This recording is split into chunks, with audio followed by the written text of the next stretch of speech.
As we looked at earlier, most of the time when you get text inside of a Dreamweaver document, you're going to be copying and pasting it from something like Word.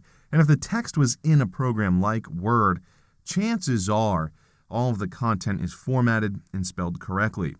But if you're going to be adding content manually, typing in text yourself inside of Dreamweaver, you may want to use the check spelling command to make sure that everything in your document is spelled correctly. So you can do this by coming under the Commands menu, and under the Commands menu, you can choose Check Spelling. Now this works much like any other spell checker in any other program. It's going to go ahead and search your document and look for words that are not spelled correctly.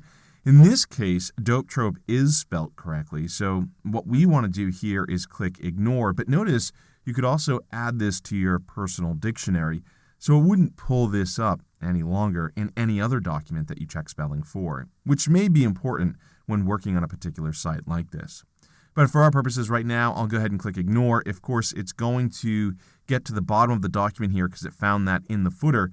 So we want to go back up into the header section of the document and check the spelling there. I'm going to go ahead and click Yes. When you click Yes, of course, it's going to find dope trope in the heading as well, so I'll go ahead and ignore that as well. But if you wanted to add a change, you could select one of the changes from the suggestions area here and click the Change button.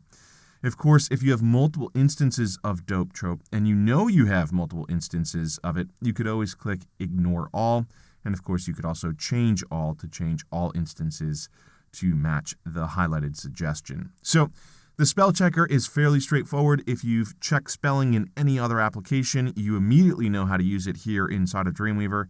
I'll go ahead and close this. Again, it's located under the Commands menu, and under the Commands menu, you can choose Check Spelling.